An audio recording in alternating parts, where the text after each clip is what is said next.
Bueno, yo empecé escribiendo alrededor de los 16 años, como que nunca he tenido muy claro qué fue lo que me hizo como traspasar desde la lectura a la escritura.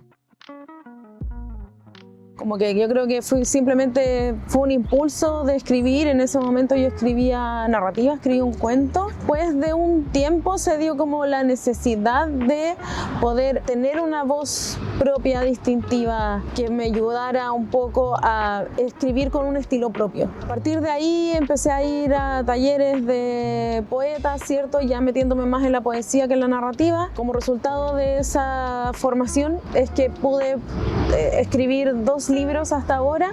El primero fue Cruces en el Desierto, que salió con Ediciones Queltehue. Fue un proceso muy largo de como casi una década en el fondo, donde estuve experimentando distintas voces para poder dar con un lenguaje que emulara, ¿cierto?, las cosas mínimas que tiene el desierto en su paisaje y en su historia y en su geología y su historia mineral, etc. Y luego ya con esa voz más formada empecé a escribir Amar un árbol, que es el libro que lancé el año pasado con Ediciones Tocornal. Ahí ya experimento un poco más con un lenguaje un poco más narrativo, siendo cierto poesía, en un solo poema largo donde hablo del luto, de la relación entre los pájaros y los árboles, un poco en esa llave de hablar del luto, hablar del dolor, hablar de la transformación y de los cambios.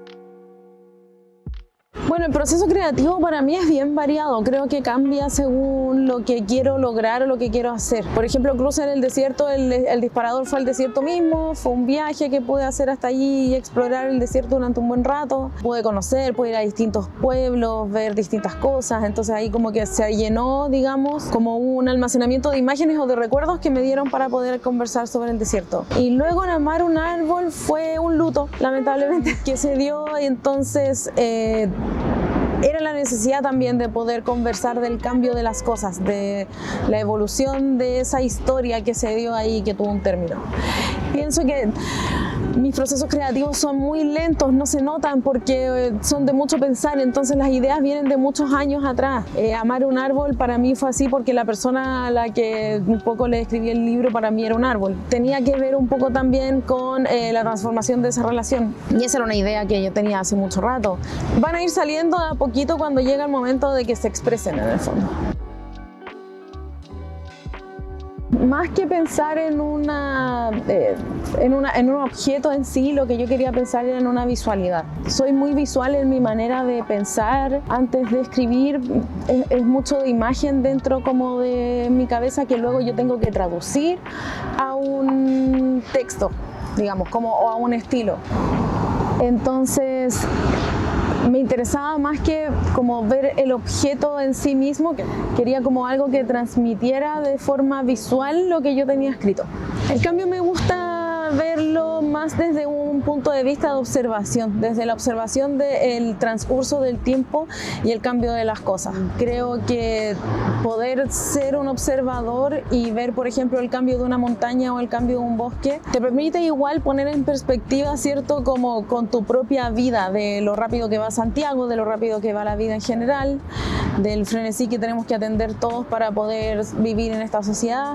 Por eso tomo mucho el valor de la poesía para poder transmitir desde una sensibilidad más presente que la narración. Uno siempre escribe o empieza su exploración desde la intimidad de su casa, desde la intimidad de su medio, entonces es importante como tener la confianza en uno mismo para poder darte la posibilidad de experimentar y luego ver si eso se saca al público o no, eso es posterior. Y salió este libro muy hermoso, diseñamos en conjunto con las personas que están en Ediciones Tocornal. Desde el principio yo quería que fuera un libro objeto, nunca me lo imaginé como algo tradicional. Yo quería un soporte que conversara con el texto y creo que lo logramos súper bien.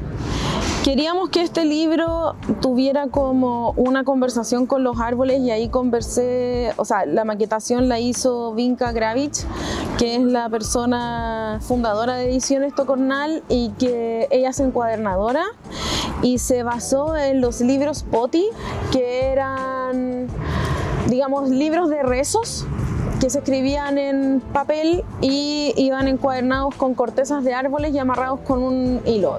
Me gusta que tiene esta manera porque no es un libro que uno pueda leer, digamos, como a la rápida en cualquier momento. Necesitas un espacio de reflexión, de calma para poder entrar en él. Amar un árbol lo pueden encontrar en Inquieta Librería, Libros Odisea, Libro Verde del MUD, Autoras Librería, Los Libros de Maipú, la librería Los Libros de Maipú y Libro Rojo de Cochamó.